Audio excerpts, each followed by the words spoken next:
keep an eye on that. You do. There we go. We're recording. We're live. It's 12:30, 3:30 in Toronto, the center of the universe. So we may as well get started. Good afternoon. Happy Tuesday, everybody. My name is Colin Weston. I am the community leader of Startup Vancouver, which is one of over 40 community chapters of Startup Canada across this great country of ours. And Startup Canada is the voice for the over 3.5 million entrepreneurs that we have in this land. You are tuning into What Keeps You Up at Night, entrepreneurship during challenging times, where we spend half an hour having high energy conversations with awesome people. And speaking of awesome people, we have two of them with us today as our guests, one from beautiful Toronto, my hometown, and also one from our own backyard here in Vancouver, British Columbia. I'm going to quickly share my screen here just to do a little intro here. And before I do that, I see Nikki waving there. I'll do a little gallery view so everybody can wave to our audience before I make some introductions there with Edwin, Nikki, and of course Reza, our fabulous co-host on Tuesday, and myself, who you've already met because I've been yapping away for the last 60 seconds. All right, so I'm going to go to screen share here. And I am going to go over to here. Here we go.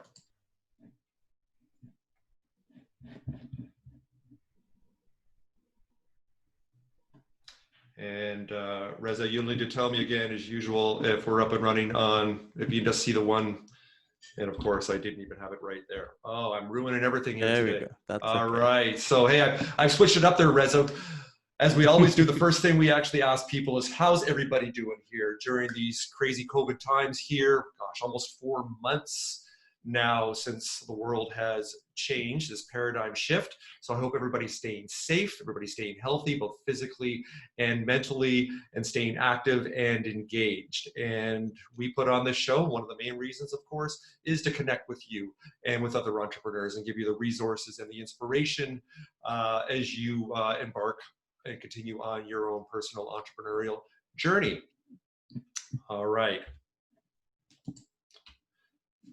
So Startup Vancouver, best way to get in touch with us is through social media. We're very active on Twitter, Facebook, and Instagram, LinkedIn too. And we also now have our YouTube channel, which we post every recording, including this one tomorrow or the next day, of What Keeps You Up at Night. And this is episode 13, a baker's dozen. So we're keeping on rolling here with what we do twice a week. We always want to make this an interactive conversation. So anybody that's attending today, both on Facebook Live and also on Zoom here, please ask questions in the comments or in the chat, in the Q&A, and we will then ask them for you after we have our chats with our two guests. Or if you want us to open up the mic, we can also do that. So once again, we want you to participate and want to make this engaging. So today, our two guests are Nicola, aka Nikki Jones-Crossley, who's the business development manager with Futurpreneur Canada here in BC. I've known Nikki for a couple of years, and she does amazing work, and her energy is infectious. So looking forward to the conversation that Reza's going to have with her today. And also my good friend, Edwin Frondozo, I've got him down as one of the many things he juggles in the entrepreneurship space, and that is with his podcast that he created, the Business Leadership Podcast. He's going to talk about that, onboarding other podcasters, and also the things that he is doing in the entrepreneurship space these days. We do have our charity organization that we love to support, that we're very honored to do so, and that is jack.org, who is a charity that empowers young people in mental health awareness and advocacy all across the country and the territories here. So they do some great work. And we do have someone that's donated today here. And as I always do, if you donate, I sing you a little song. So that one person that donated, brace yourself for that at the end of the show. As I mentioned with Edwin, God, he's looking good. He's looking so serious. He looks like he's actually paying attention there. What a shot. Love that one. He is multiple award-winning business leadership podcaster in the conversations he have. And I'm going to have a conversation with him to segue into that. and also with Futurpreneur, as we talked about with Nikki, and all the work that they're doing there, not only across Canada, but also in British Columbia. So with that, I'm going to stop sharing, and I'm going to turn it over to my Tuesday co-host, which is Reza V. Always an honor to have him on the show, and always love the lens that he sees entrepreneurship through. So Reza, buddy, take it away. Thank you, Colin. My name is Reza V, and I'm the co-host on Tuesdays. How's everybody doing? Every Tuesday at lunchtime, I'm gonna interview a guest, an entrepreneur. Kick back, relax, grab your lunch or a cup of coffee or tea, whatever you fancy, and enjoy the show. Today, I have Nicola Jones, or Nikki, with me, and I'm excited to interview her. She is a business development manager at Futurpreneur Canada. She's been there for 2 years. She's originally from Australia, but she's now in Vancouver, helping entrepreneurs like yourself get going, get that idea rolling, get the funding you need, get the mentorship you need, get in front of investors, and succeed. And that's what she's doing every day. And I think during pandemic, or during what we are going through right now, her work is invaluable. I don't think, I just had a little chat with her before this show. She hasn't changed much, but in terms of their process, but I'm sure lots of good stories came out of it. Nikki, thank you for being here. Tell us a little bit about your work and Futurpreneur, and what entrepreneurs are getting out of it. Yeah, awesome. Thanks so much, Reza. And thank you, Colin, and everyone for having me. So my name is Nikki. I work for Futurpreneur Canada. And Futurpreneur is a national nonprofit organization that works to support young entrepreneurs between the age range of 18 to 39 to start their businesses.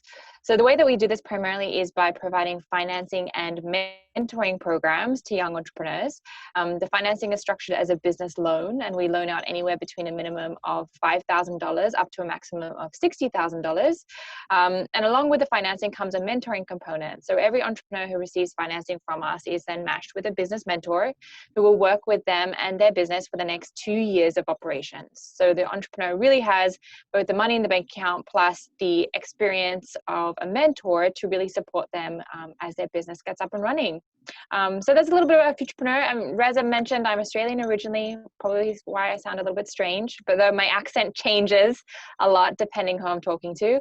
I've been in Vancouver now for a couple of years and have been supporting entrepreneurs during that time here in BC. So while Futurpreneur is a national organization, we exist across Canada. My work specifically focuses on entrepreneurs in Vancouver, across the Lower Mainland, a little bit up in the Fraser Valley, and also the Sea to Sky area. So if you're an entrepreneur based in those locations, reach out to me. I'll pop my email in the chat.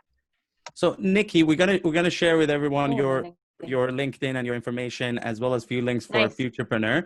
But Nikki, can you tell us, over the past 2 months, what have you seen in terms of changes with entrepreneurs? Are there more requests for funding? Are there stronger ideas? What's happening out there?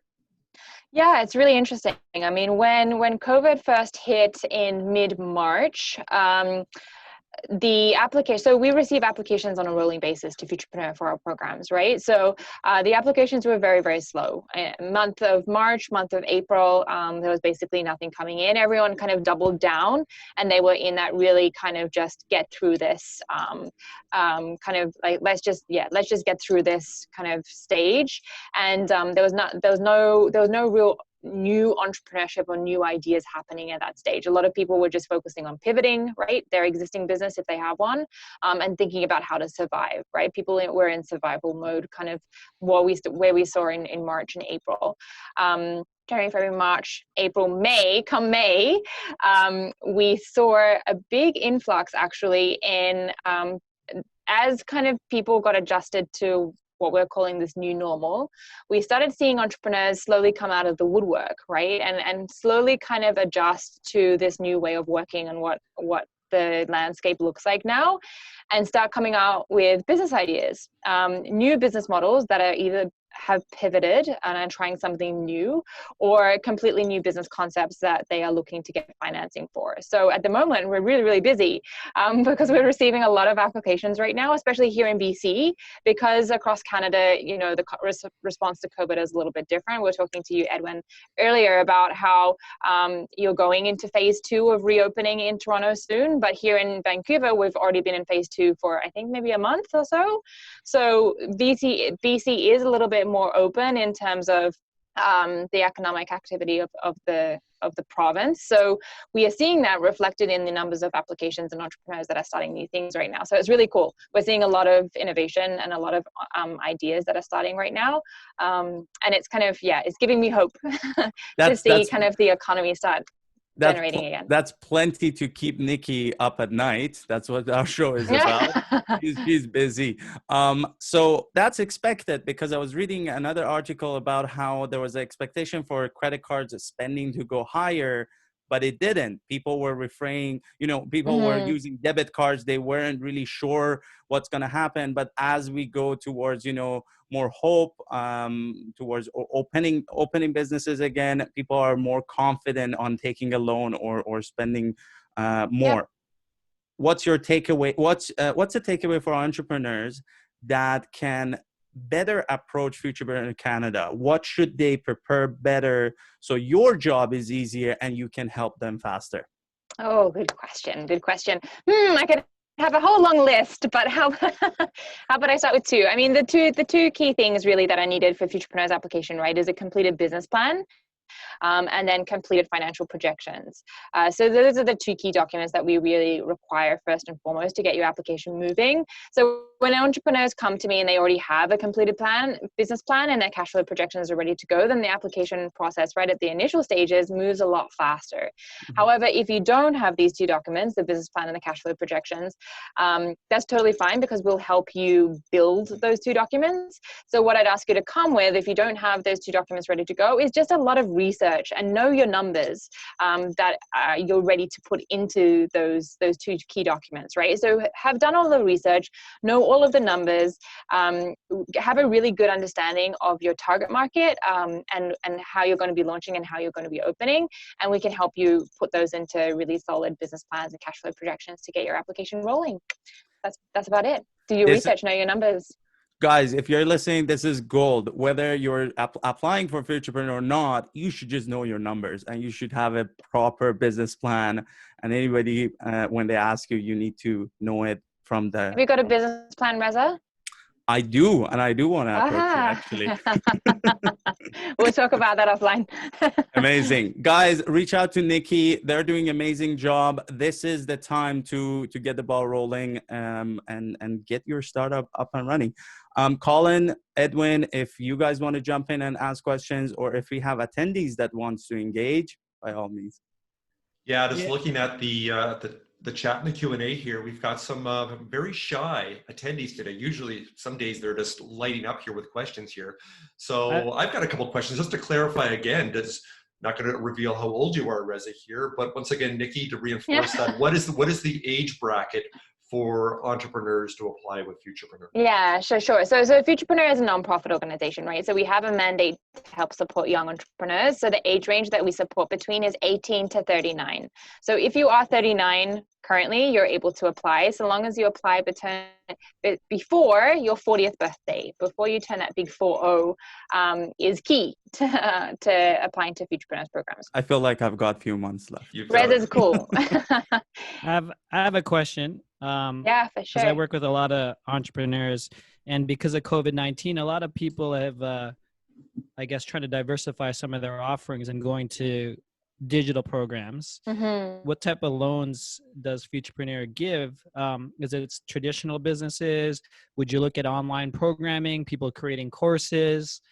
Yeah, those 100%. type of situations. Yeah. Good question, Edwin. Yeah, so we support basically anything that's got a business revenue generating model behind it, we support, right? So there are a couple of industries that we don't touch. For example, the cannabis industry, we can't support and fund the cannabis industry.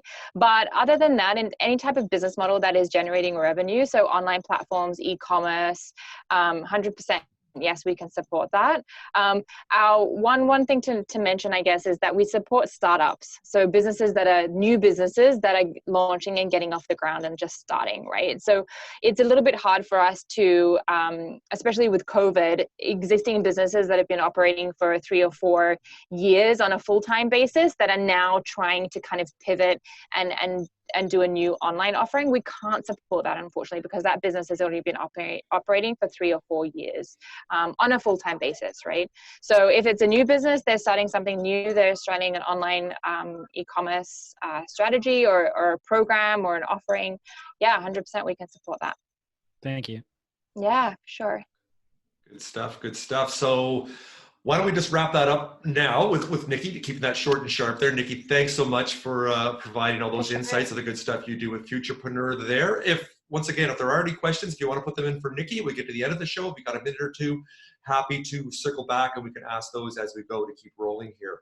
But we will move on now, and I will have a chat with my good friend Edwin Frondozo, based out of Toronto, Ontario, Canada. Edwin is, as I mentioned, not only the creator, host, and producer of an award-winning podcast, the Business Leadership Podcast. I personally consider him a mentor. If it wasn't for him, he would have never pushed me off the cliff and shamed me into starting a podcast over 3 years ago. And 80 episodes later, here I am. If it wasn't for him, I'd probably be sitting in a bar having a beer, telling all these people about this podcasting idea that I have. So Edwin's been great in that respect. I did meet Edwin first, almost 5 years ago, through the work that he's done at Startup Canada. He was been quite heavily involved back then, still involved now in some respects. But Edwin, first I want to introduce you to our audience here, and then we'll start to talk about what have you been doing for the last couple of months, because you've got so many different things. Like, how did you decide what to do first? So first of all, why don't you tell us a little bit about who you are and why you do it? Oh my gosh. That's thank you. First off, Colin, you're too kind. I motivated you. You did all the work. So I'm not taking any credit away. So appreciate that. Best way to describe myself is I'm a 4-year-old father. I'm a 6-year-old husband, 15-year-old entrepreneur, and a 40, can't remember anymore, but I'm a 40-something-year-old man. You don't qualify for Futurpreneur is what you're telling me. Yeah, I'm gone. Right. I was asking for friends. That's a great question in terms of how to focus. But that's who I am. I do run and host a award-winning podcast called the Business Leadership Podcast. I've interviewed over 200 people already, not only on that platform, but other platforms as well. And I'm a tech entrepreneur. I have a telecommunications business called Slingshot VoIP. We provide business services to small, medium-sized enterprises that are looking for phone numbers, remote working. So a lot of businesses, by the way, call out here, are closing down their offices. So we've been busy helping a lot of companies transition outside of the traditional space. I got a lot of things going on. I'll just let you start. Well, here, let me narrow it down here, funnel it down. Let's say that first week when we were sheltering in place there, and you're looking at your business, looking at the podcast, like myself, you probably saw that then podcast listening numbers were up. I'm just curious, I think I know the answer, I've seen what you've been doing, but how did you decide, you and I both don't like the word pivot, that sounds like you're giving up on something, but as far as refocusing or retargeting your energy and your opportunity, what did you then decide to do in that first month as an entrepreneur, what to focus on and what to perhaps leave alone? Yeah, it's a great question. I don't know how much time we have, but I think the first month, similar to most entrepreneurs, there's a lot of anxiety, a lot of confusion, all kinds of emotions. And I was trying to build out, I had hired a coach, a consultant to help me build out my speaking business, which actually obviously didn't work out. There was no way of launching a speaking business right now. So I was really lost at that situation. And I was looking for some purpose at that time. And I realizing early on was people wanted to start a podcast. And I've been over the years that people always reached out to me and I would make myself available. So I actually, out of just pure inspiration, I posted on LinkedIn, say, hey, I'm going to do a mastermind on doing podcasts. And I let people sign up, and literally like over 20 people signed up for the first day, and just to help people. And I got really motivated on that. And then there was thoughts about, oh, maybe I should do a podcast program or do this. And Colin, you and I talked about this as well. But that's probably my first month, just trying to find a way to help fellow entrepreneurs as well, and use this leverage what I've learned and built on the podcast, and realizing that everyone was trying to start a podcast if they have not yet, and they were thinking about it because now they had that special time in March, like, oh, what am I going to do? I'm going to do a podcast. Sure, let's do it. Yeah, that was my first 2.3 weeks, I think. Yeah. Yeah. And I did like the fact you were giving back. You were putting yourself out there as a thought leader, just to kind of cultivate trust. And you've done that for so many years. And once again, part of the mentorship piece, things I've learned from you is the value, that long-term investment in yourself, in building that what we call social capital. And you've done such a great job of that. Reza, you've done a great job with your 100 events in 100 days and what impact you've created there. For the entrepreneurs out there, Edwin, can you talk about that a little bit, about the value or even the strategy over the long term? Because you can't really put a KPI to that. You just know that it's that paying it forward and connecting and offering to help people. So how did you kind of learn that, or who inspired you to realize that was the kind of the long-term roadway to success, to even when things go sideways like they have the last couple months, you've got that foundation that's been built. So who has inspired you, and what tips can you give to fledgling entrepreneurs of how they can kind of cultivate trust and build community? Yeah, I mean, it's a loaded question, but I think if I were to pinpoint people who really helped community, is my family. My father, he helped a lot of people. I bring a lot of people over from the Philippines, but also my business partner in Slingshot. He always helped other entrepreneurs, just give them thoughts, give them advice. And ultimately, it really started with Startup Canada, I think, Colin, when I started really giving time and developing their Twitter chats, startup chats, and providing value there.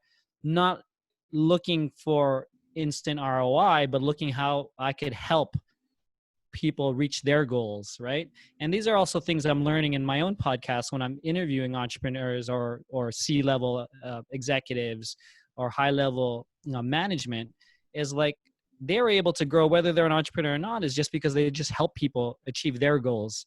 And I think when you help people achieve their goals, you're memorable.